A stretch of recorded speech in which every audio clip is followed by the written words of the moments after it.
Engines on 5, 4, 3, 2. The race is on to get people back to the moon.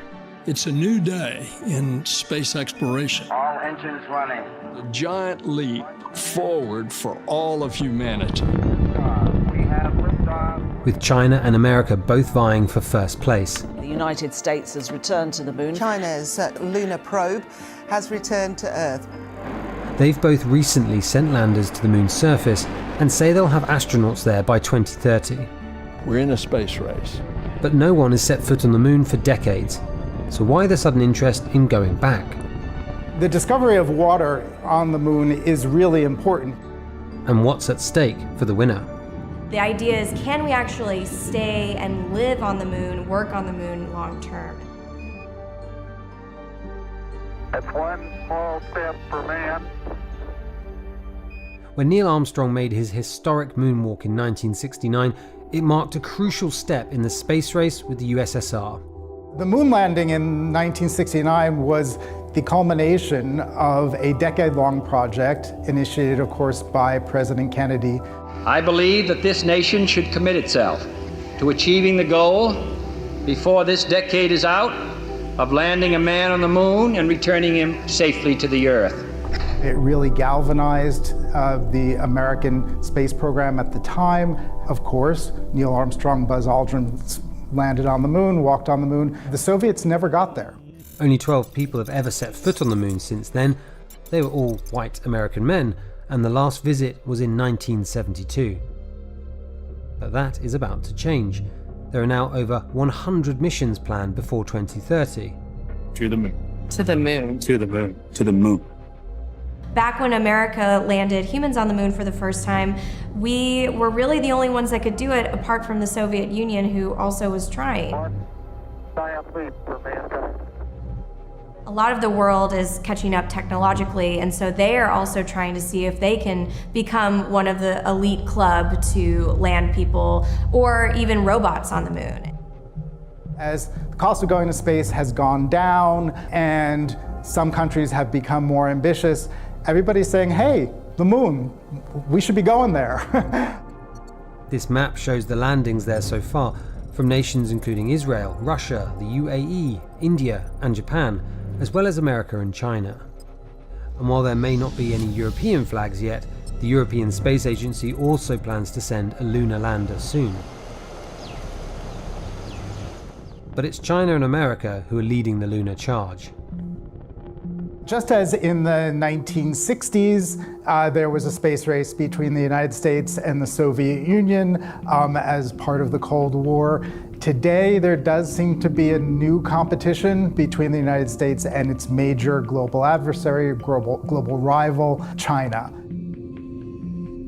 China is often invoked a lot of the times as a proxy for what the Soviet Union was during the space race in the 60s and 70s, just because that turned out to work very well. You know, it was a strong motivator. There is definitely concern among lawmakers about America's dominance in the space era. Maybe if the Chinese didn't have a program that was aiming for having Chinese astronauts on the moon by the end of the decade, maybe the Americans wouldn't feel the need to move quite so quickly. This blockbuster-style promo is for the USA's Artemis 2 mission. To the moon. For all humanity. America plans to send 4 astronauts into lunar orbit, including the first woman and first person of color as part of the Artemis program. This will set the stage for the next Artemis mission, to have people on the moon in the next few years. But while Neil Armstrong only spent a few hours on the moon, the Artemis astronauts will be there for much longer, spending at least 6 days on the lunar surface. China also hopes to have people on the moon by 2030. 我们坚信，中国空间科学的春天已经到来。 And has achieved a series of impressive firsts. It was the first and so far only nation to land on the far side of the moon, and the first to send samples from there back to Earth. Going to the far side of the moon is especially hard, of course. It never actually faces Earth, and so communicating with anything on the far side of the moon is really, really hard.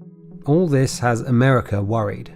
I don't want China to get to the South Pole first with humans and then say, this is ours, stay out.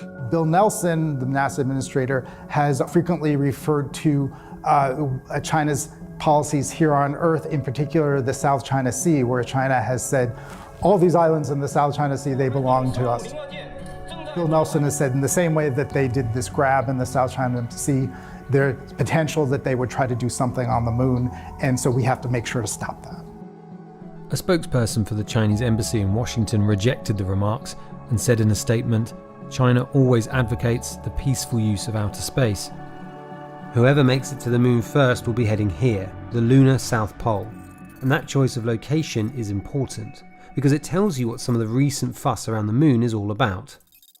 Water. So one thing that a lot of engineers like to point to is that water could be mined from the moon and then split apart into its components, hydrogen and oxygen, which for those that don't know, are the big components of rocket propellant. So potentially you could take that water that you find on the moon, split it apart, resynthesize it into rocket propellant, and then you could use that propellant to fuel rockets that take off from the moon and go even farther than the moon's distance. Water was only confirmed on the moon in 2018, and it's thought to be most plentiful in the dark craters at the South Pole, some of which never see light. This water could potentially help support a more permanent moon base. The big question is, we just don't know how much water there is in the form of ice. We don't know how difficult it would be to access it, how costly would it be to utilize this. There are also other valuable assets on the moon that could be useful in the distant future, including rare earth metals like lithium and the isotope helium-3, which could be used to generate energy via nuclear fusion. While using helium from the moon to power life on Earth may be a very long way off, a more pressing question is how any of the moon's resources, including water, would be divided up once humans do get back there. Technically, no country can lay claim to the moon.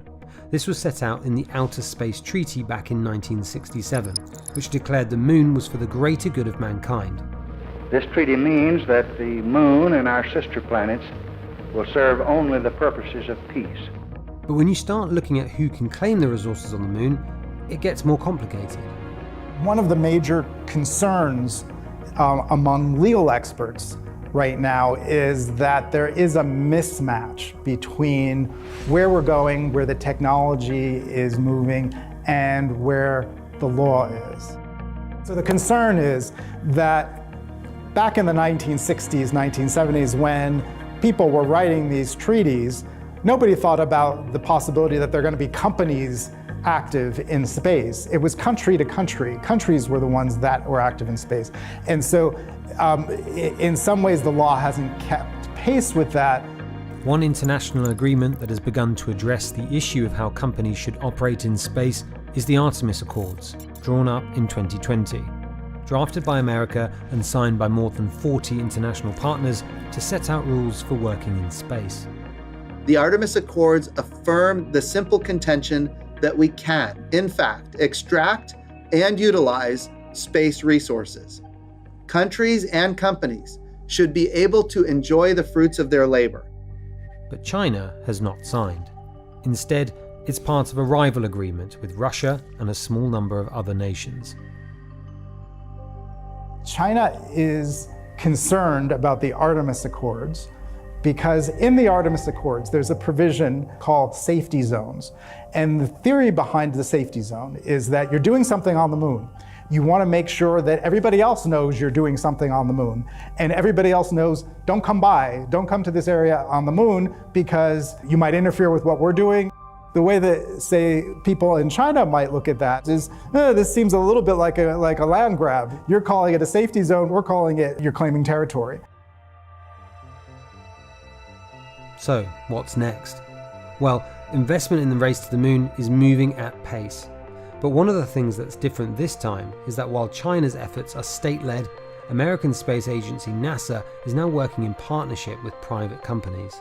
So the way that NASA is trying to go back to the moon now is very different than when they did it during the Apollo era. So NASA has tapped a number of private companies, including SpaceX, Blue Origin, and many others, to build the hardware that they need to get to the moon. NASA's spending on the Artemis program is a fraction of what it spent on the Apollo missions as a percentage of GDP, in part as it's relying on private partners to do the heavy lifting. NASA is working with a much more limited budget, adjusted for inflation, than they had during the 60s and 70s. And that's a lot of the reason why they are using these public-private partnerships. Any way that they can save money but still get the things that they need. Some people have criticized NASA for relying too much on the private sector, saying that essentially NASA is just pinching pennies, and that as a result of just trying to save some money, NASA is increasing the chances of failure. NASA would argue, well, if we want to be able to do this, we have to find the most efficient way to do it, and the most efficient way to do it is to involve more of the private sector. Thanks to this model, a whole host of smaller companies are now designing and manufacturing rovers and robots for moon missions. One of these succeeded in landing a robotic spacecraft on the moon in February 2024. We are on the surface and we are transmitting, and welcome to the moon. Which marked the first time a private company had achieved such a feat. So one beneficiary of the race, in America at least, could be not only nations, but private companies and some very wealthy individuals. No matter who actually gets boots on the moon first.